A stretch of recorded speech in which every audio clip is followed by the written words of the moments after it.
Hey guys, welcome back to the channel. On today's show, I want to show you a new development that I'm going to do with my DX Commander that's right here, right now on ham radio for non-techies.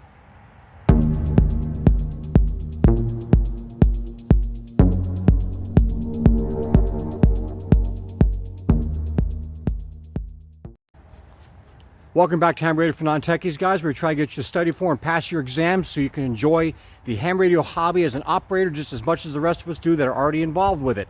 So as I said, today we're going to be making a couple changes. You remember the video I did about a year or two ago, putting up my DX Commander, building it, getting it all set up, and then most recently we built this really nice, beautiful surround to make it look a little nicer out in the backyard, not look like something was just stuck in the ground like it was. Well, after looking at the DX Commander a little bit and doing a little bit of maintenance on it, I have determined that there are some problems with the way that it is aging. And it's mostly due to the Texas climate out here and the brutal Texas sun, which is very unforgiving with a lot of things. So let me just kind of show you here what I'm talking about. On my DX Commander here, you should be able to see in the pictures, I got these little striations here just off of the guy wire plate, where it's starting to, like, it's not cracking, but it's got little hairline cracks.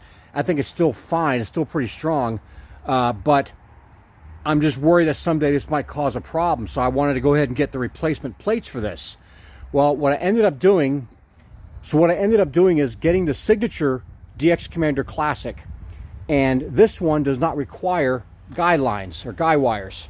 So we're going to have to take all of this stuff out down here, move all that back, and I'll show you inside when we unpackage the antenna what we're going to be dealing with. But yeah, I want to make this upgrade. I think it's going to be a nice upgrade. And I mean, the antenna still works fantastic. There's nothing wrong with the antenna. It's just these plates here kind of scare me because at some point in time, you know, it could happen this year, it could happen 2 years from now. I just don't know. But the Texas sun is extremely unforgiving with this type of stuff being exposed. So I put some silicone protectant on these things. It may or may not work. So that's the basic gist of it. We're going to go inside. I just got the DX Commander here a few minutes ago, and we're going to unbox it. I'm going to go through the parts and stuff, and we're going to come out here and start building this thing. So I'll see you guys in the shop. All right, guys. Well, the day has finally come. I got my new package in from DX Commander, just showed up about 15 minutes ago, so let's pop this thing open and see what came in the mail. So I think I'll start off with the biggest parts here. So we'll grab out the old knife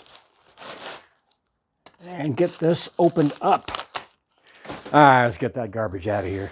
So I'm going to save that one for later. I think I know what that is, but these are the two main ones I want to get into. So what we have here is the pole.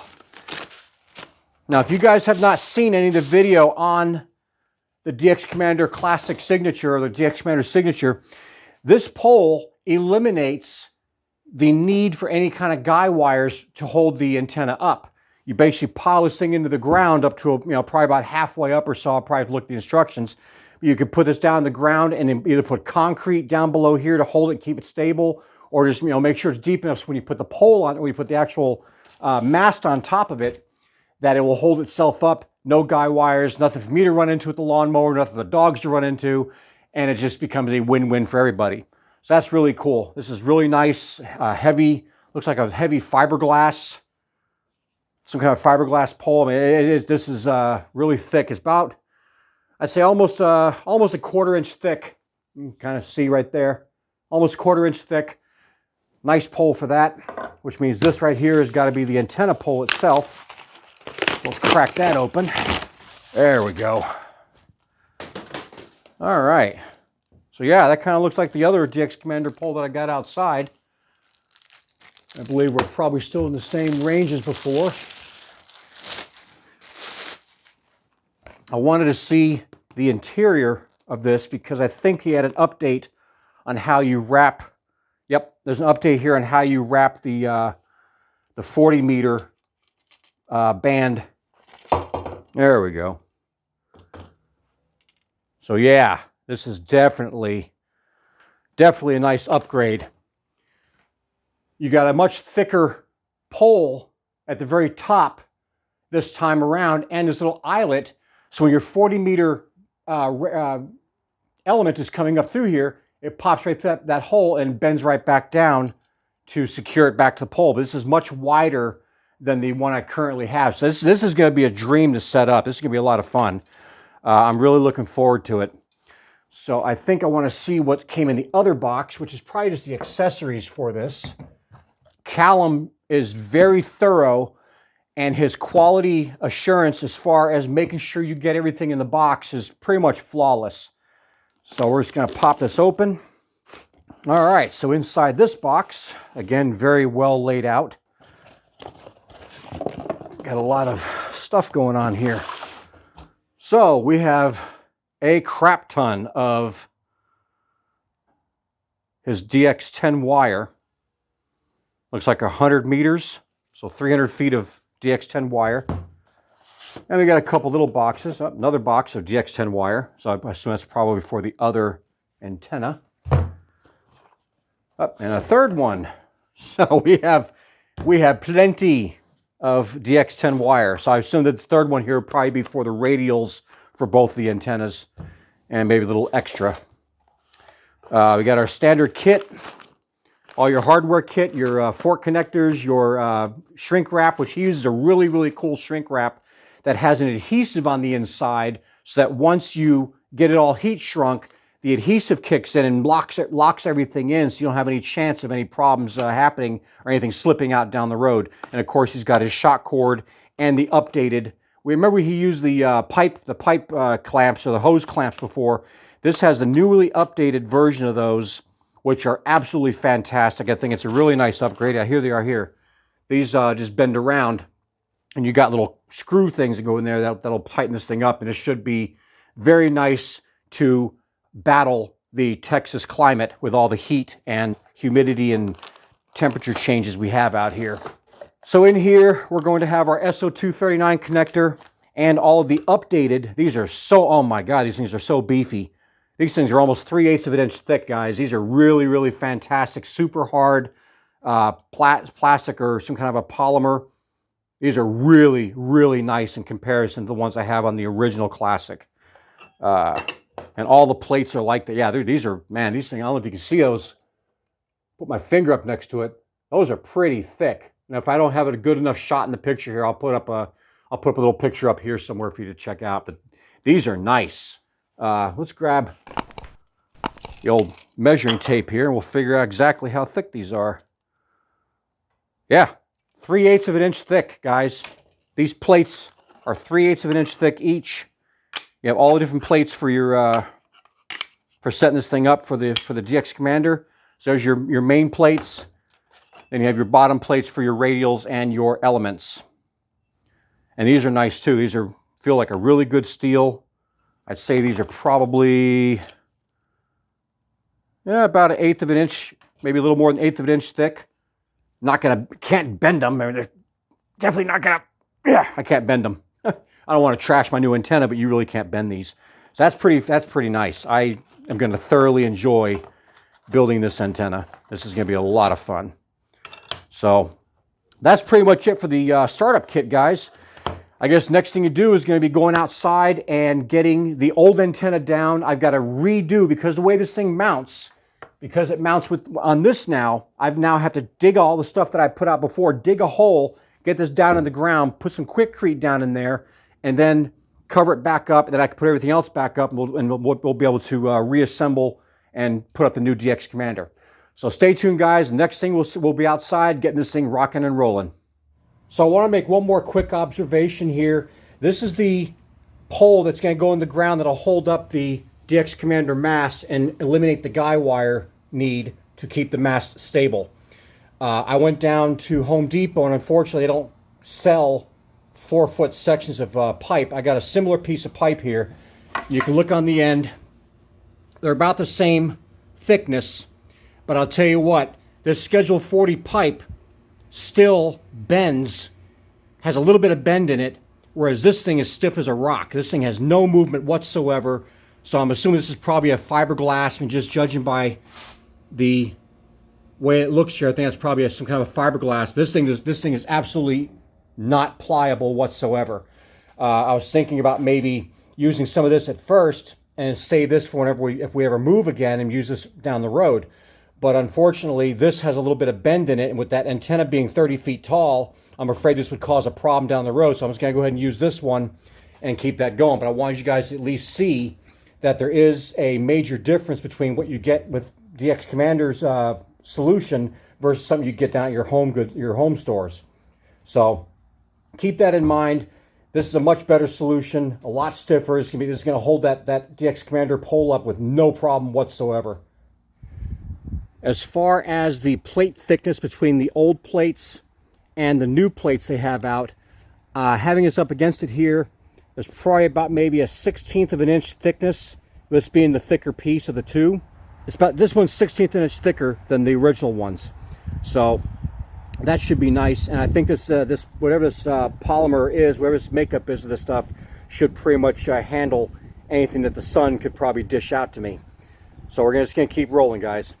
All right, guys, so a few days has gone by. I want to wait for the weather to kind of even out a little bit. But we're going to get started now with taking down the old DX Commander to prepare the ground and everything for the new version. So what we're going to do here, let me flip the camera around. We're going to start off with taking all the radials off, getting those all disconnected. Once they're out of the way, then I'll start picking up all this marble rock and putting that into a container, which I have over here. That'll hold that. We'll remove all the bricks, get everything all cleaned up, and get this antenna taken down so that I can then start getting ready to dig the hole to put the mounting pole in. So kick back and we'll see you shortly.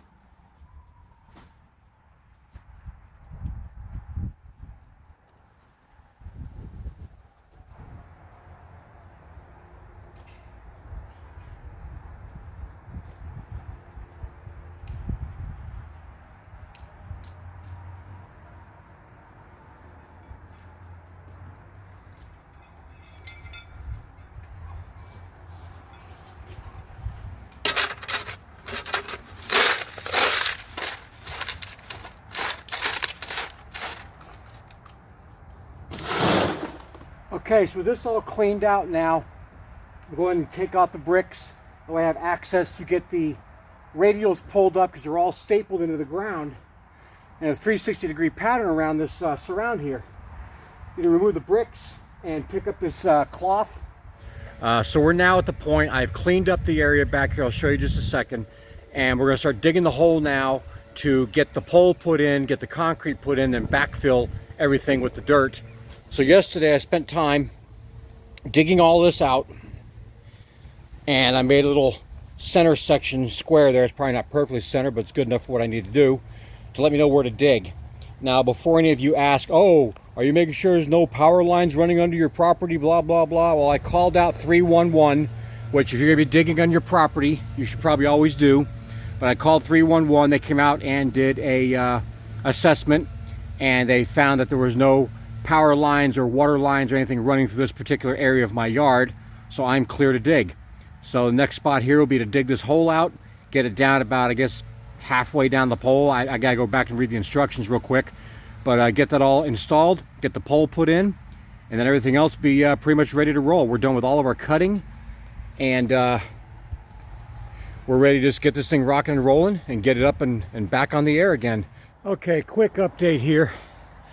This was not as easy as I thought it was going to be. I was watching Callum in his video for the instructions on how to install the support pole for the DX Commander Signature 9, which is what I've got. And I guess he didn't have I guess his dirt's softer up in the across the pond there than it is here. I got down about, I don't know, 6 or 8 inches. It's just solid clay. So my original plan was to put Quickcrete down there to keep everything stable. I honestly don't think I'm going to need it. With all the clay, I mean, every shovelful past that first 6 inches is a solid clay. Let me kind of show you what I got going on here. Okay, so now granted, the hole I dug is not nearly as pretty as what Callum did, but I still got it. Going over here to the pole, I measured out about 20 inches. And if I put this down in the hole there, we're right at the line here where the backfill will go in.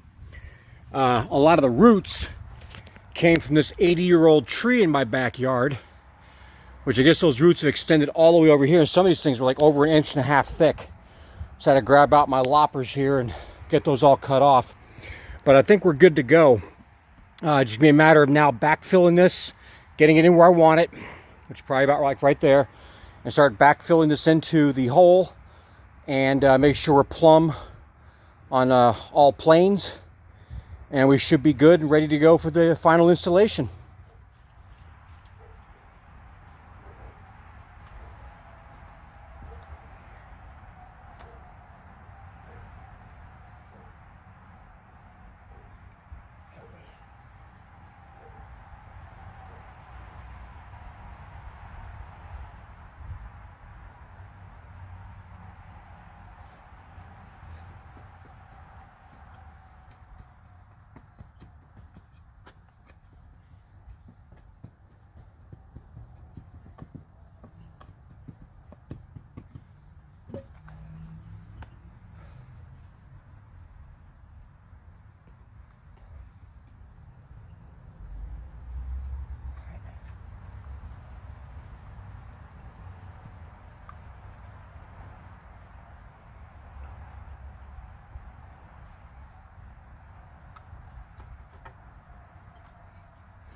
All right, guys, that's it. That pole is in.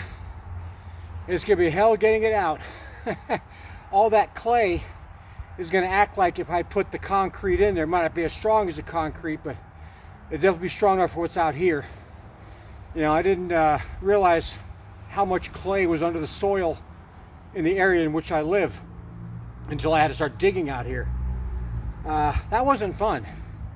Like I said, my hole in the ground here may not be as pretty, but it's definitely gonna be nice and stable. I packed everything down. You saw me pack everything down with that 2x4. As I was going along, kept checking for plumb. We're straight up and down, clean across the board.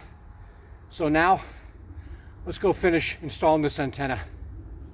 All right, guys, so I went ahead and printed out the 38-page user guide or build instruction sheet for the DX Commanders. This one covers all of the different models of DX Commander that he carries and sells.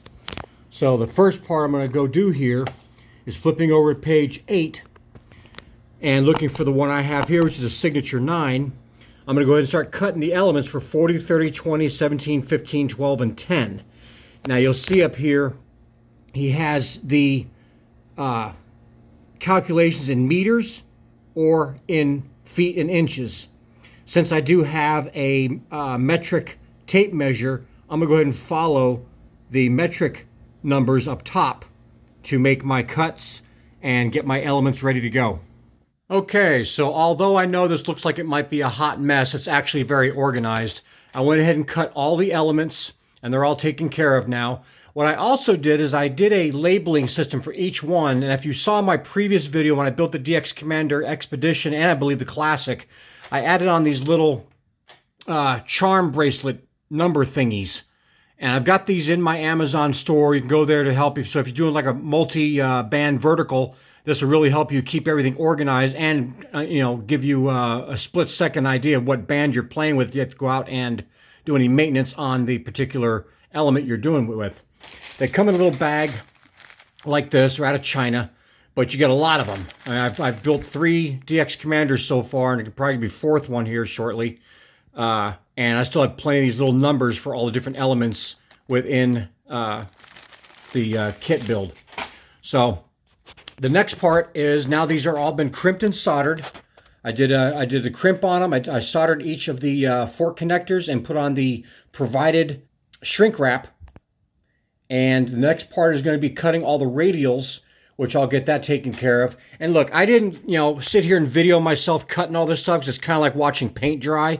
If you really want to see me cutting wires, you can go look at the previous video from DX Commander that I did when I built that one, and you can see me cut the wires there. But, you know, again, you follow the cut list to the letter. If he says 11.55 meters, you do 11.55 meters, done deal, and just keep moving on down the instruction manual. So we'll be back when I got the radials done.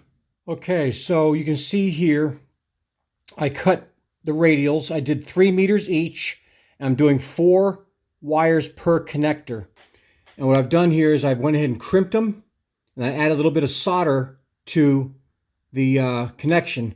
So now what I'll do, and you have to, and just a little tip for you, when you're doing this, you're also going to be applying some of this glue-lined shrink wrap or shrink tubing.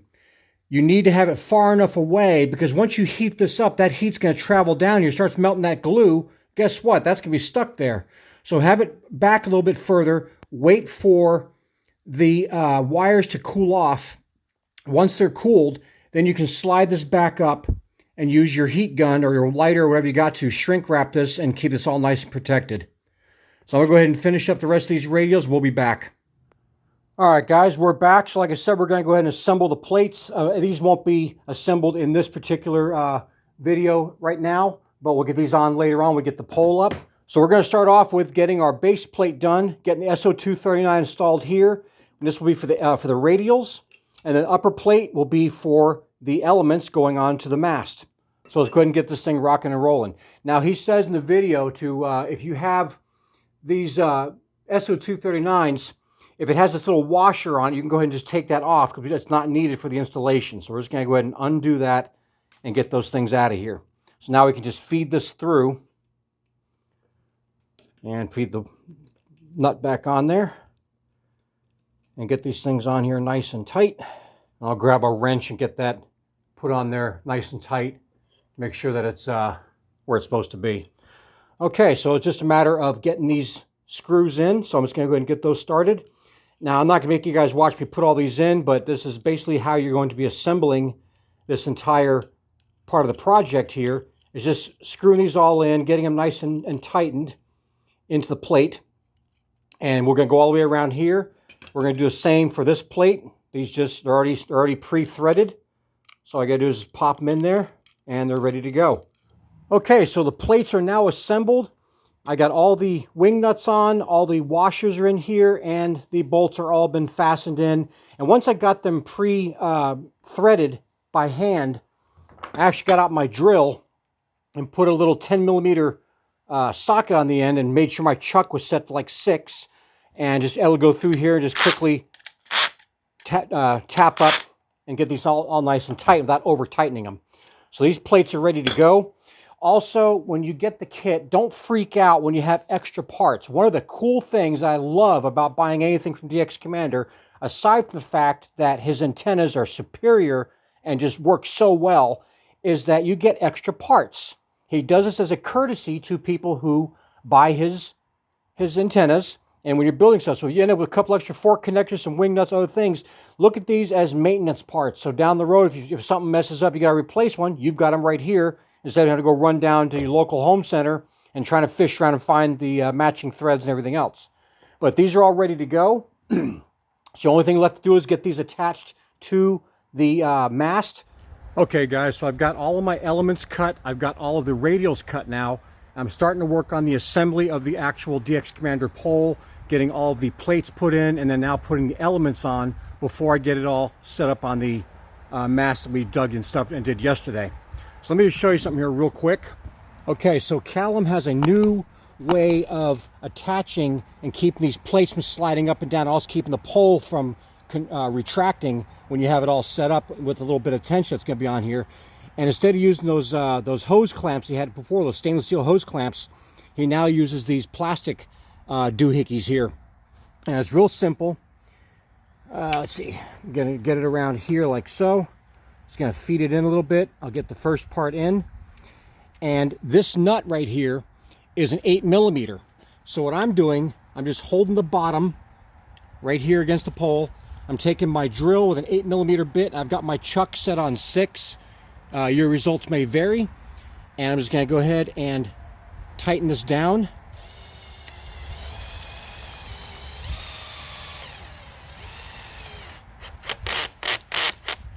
So it's still nice and tight. I'll go back with my hand wrench, an 8mm socket, and cinch that up and get that all nice tight before I cut this off.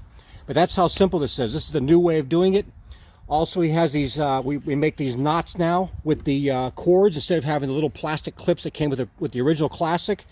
And to do that, you're basically just going to tie a regular knot like you normally would, and then except this time you're going to go one more time around to tie a second knot, and you pull it together.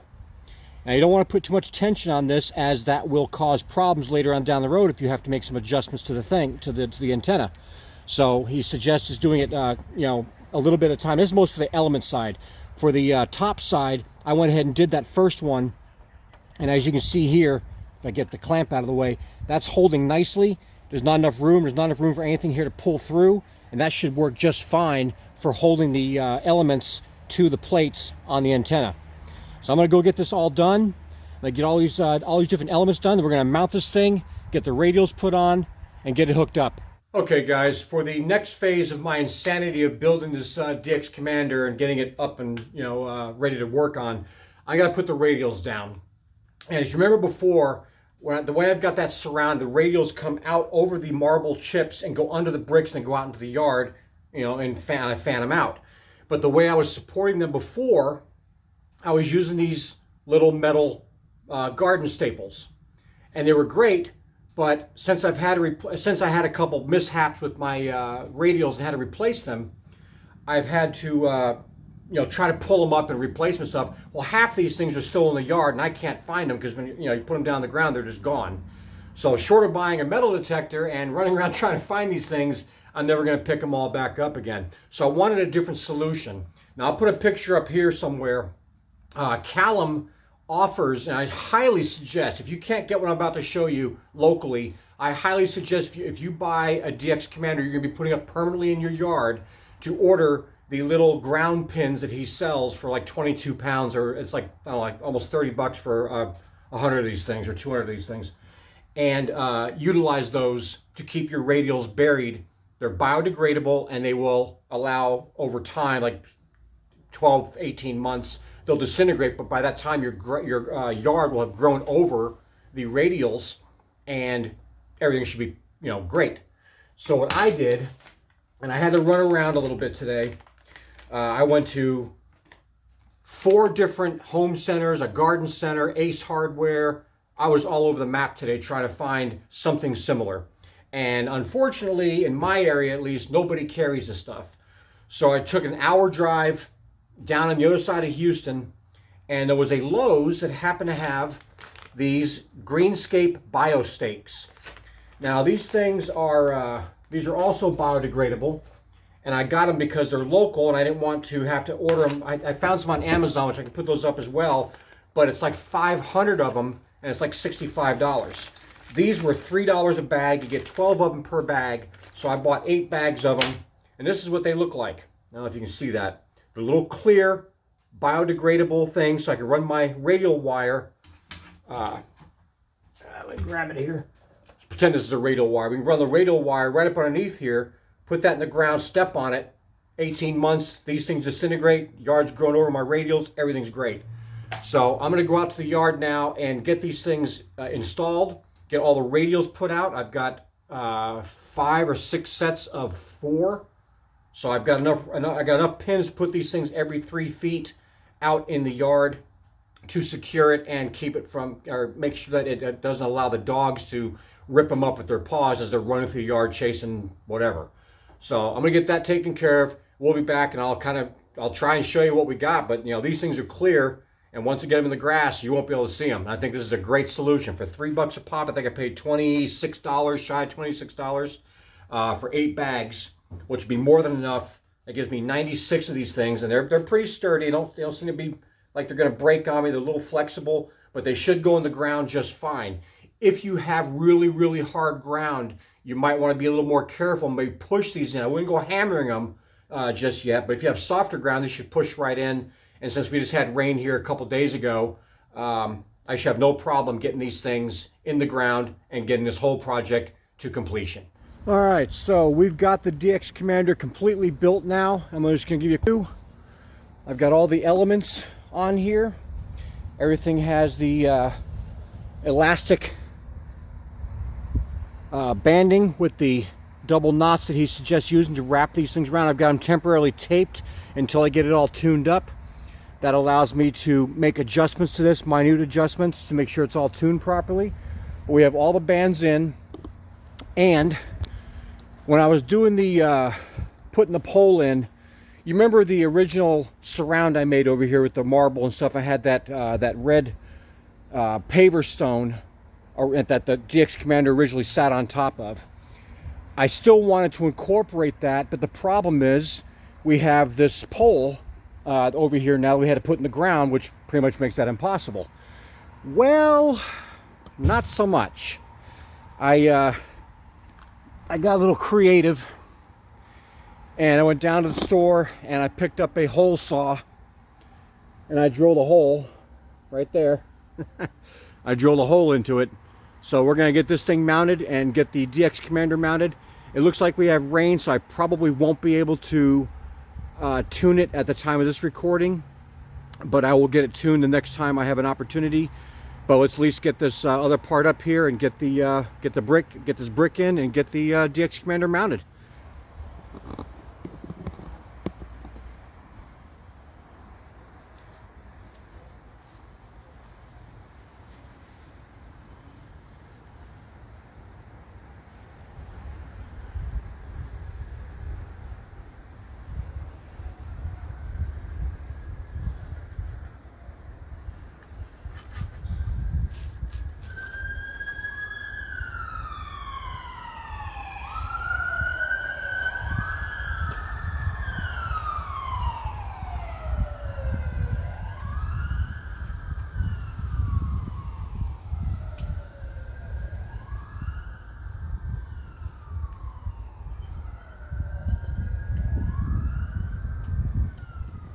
Alright guys, so we got the DX Commander up.